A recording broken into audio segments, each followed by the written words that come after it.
Hey, um, this is a video about drugs and how I believe they've done good things for us. Yeah. Well, you always know that's how a quality video starts when I start like that and stutter. Anyway, yes, drugs. Four drugs in particular have done great things for us. One of them is this weed. The other three are the three big psychedelics you've heard of: mushrooms, LSD, and DMT. And I guess peyote, but that's kind of its own thing. Uh, why am I saying this? Well, noticed noticed that what are the drugs that musicians take today? Just think about this for a second. Humor me this.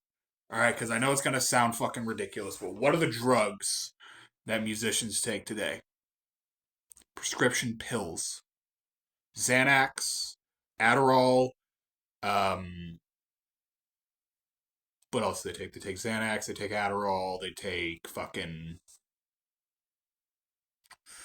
what's that other one they take? Oh my god, I forget. They take prescription pills. A lot of these things are made for people like ADHD and stuff like that. But they're going about the drugs thing the wrong way. And I think that the fact that they're doing a lot of the wrong drugs is the reason that not obviously it's not the main reason, but it has to be I think a component factor in why so much of music sucks these days, at least in my opinion,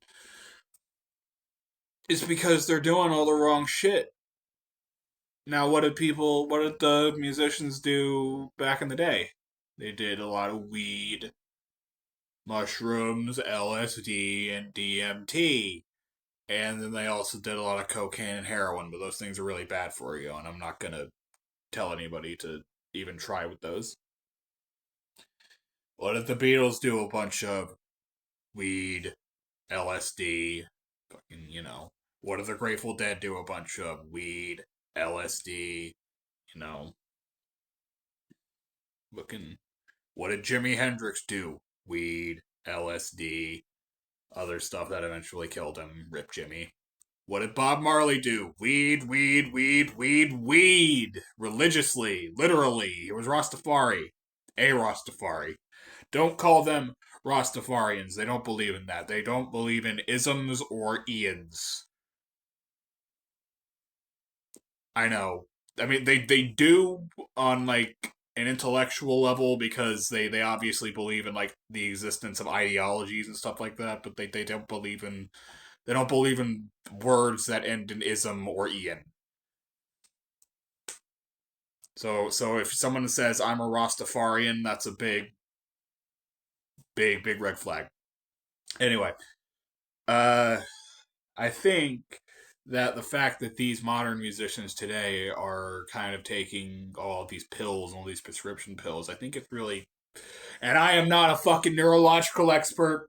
This is total fucking Joe Rogan level, not science that I'm fucking saying here.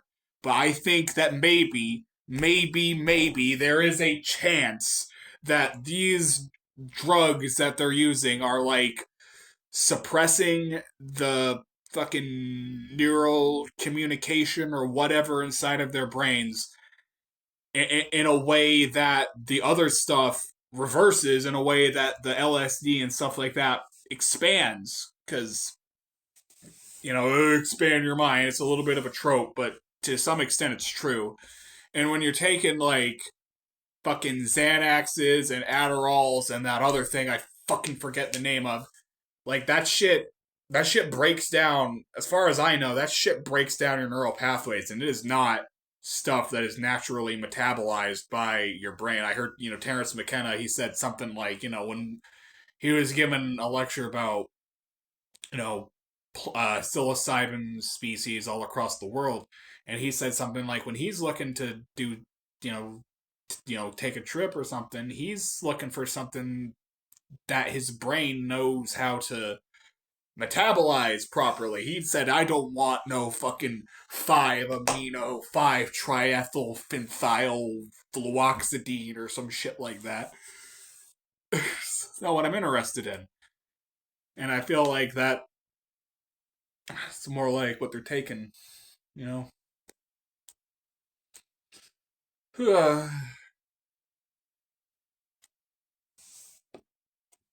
See you later.